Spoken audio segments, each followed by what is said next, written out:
Look, it would take some time in the House, as Dana Bash pointed out, even moving at warp speed.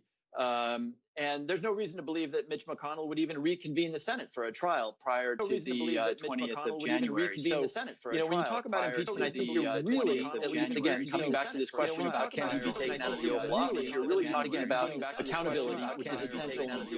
Our country will never get back to normal until people are held to account for their seditious and their violent actions. But you're also talking, and this is my second observation on how a discussion of impeachment is valuable. We haven't talked yet about the possibility that he might be persuaded to resign. That actually is possible. That's low probability, but maybe persuaded to resign. Of course, if a second impeachment is on the table, maybe that conversation is a little bit more probable. Congressman Jim Himes, I appreciate your time. Thank you. Thank you. Joining us now, Conservative Attorney George Conway, co-founder of the Anti-Company Project. Mr. Conway, good to have you back on the program. You see the action by Twitter against the president. What do you make of Well, I think it's important. It's important to do because, at a minimum, it sets the historical record straight. It's important to do because it's accountability. It sets the historical record straight. There's also another reason why it's accountability.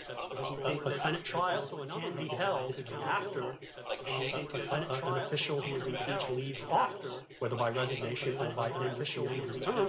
And one of the sanctions for a judgment of conviction in the Senate on one impeachment charge can be permanent disbarment from holding federal public office again. And that would be significant. Republicans would do themselves a favor by signing on to that. So I think impeachment is something that should definitely be on the table, if only because you cannot have this cannot be left standing. You cannot have a president of the United States try to subvert an election not only by lying to the American people about what happened in the election, and not only be strong about what happened, election officials in various states like Georgia, but by fomenting in states like Georgia an insurrection. Do you think him being removed from Twitter, do you think his second time, does that Twitter, there's some who are arguing, well, that second time, gives fuel to his grievance politics and helps him launch, the next grievance politics, assuming it doesn't go through the Senate and the Senate doesn't, prevent him from running again, that it kind of fuels his supporters and fuels him to run on a kind of a grievance platform of everybody's against me, big tech's against me, grievance platform of everybody's against me. Two answers. First is, these people don't believe, there are plenty of the first as it is. These people you saw those people chasing, I think on your air we've seen them chasing, Senator Graham chasing the airport corridor, we've seen what they did on Capitol Hill. They're going to do what they're going to do anyway. They are agreed as it is. The one thing, though, they like in President Trump is his perceived strength, even though he's really just a whining, weak president. And taking him down by taking him off these platforms and not giving him, showing that he's powerless to do anything about it, and then ultimately sending him back to Mar-a-Lago is going to diminish the appeal to these people who really seek some kind of an authoritarian leader, who really seek some kind of an authoritarian leader. Congressman Himes was just, raising the idea that he might, though he's probably limited probability of it, might resign. That seems highly unlikely. Probability of it. It's just not. He will never do that. It's just something that he will never do.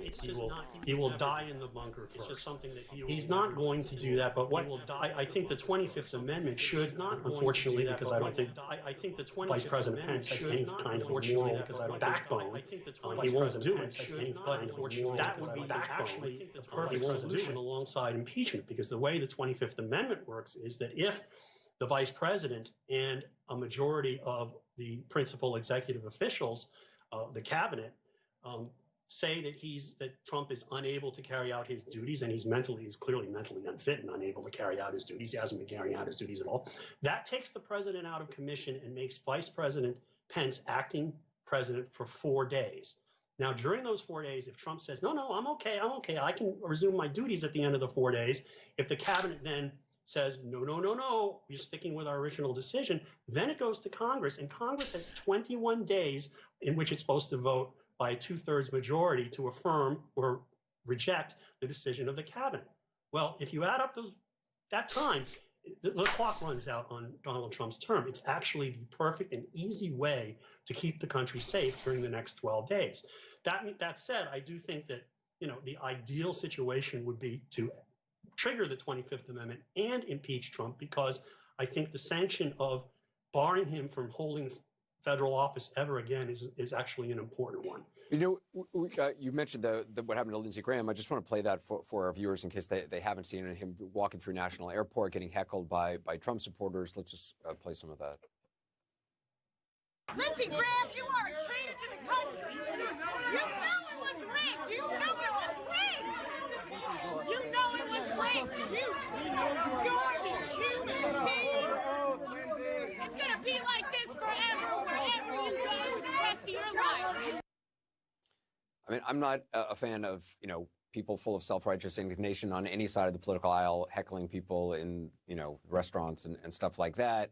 But I mean, it's just pathetic looking at that. If you're acknowledging the reality of an honest and fair election, that you then now are publicly heckled by a mob of people, and that, he has security, but there's a lot of folks who don't. Yeah, and it's completely insane. I mean, we have a sociopathic president, and he's triggering all of this aberrant behavior with many people. And it just it goes back to the point I just made, which is, even if you don't remove him, these people are still out there spun up because Donald Trump spun them up.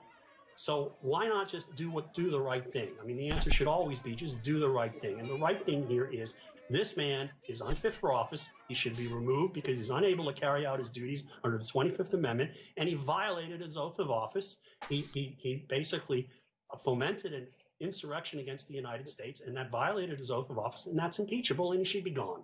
And if it's too late to do that, then just make sure he never holds federal office again, because the Constitution allows to do that too. You're a student of history and politics and obviously the law. I mean, is there, not in the U.S. history, but I mean, is there something that anywhere in the world that has happened like this? I mean, this just seems such a weird confluence, surreal at times. I mean, what do you compare it to?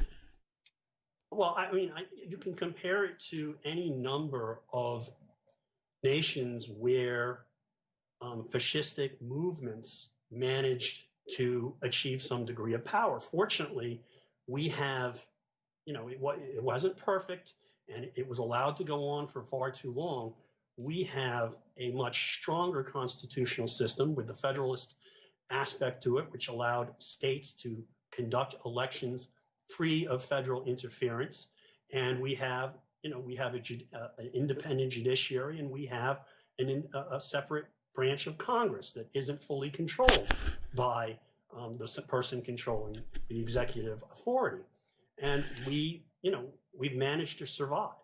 The problem is over the next 12 days, there is this danger of having a psychopath who is completely deranged and completely off his rocker and completely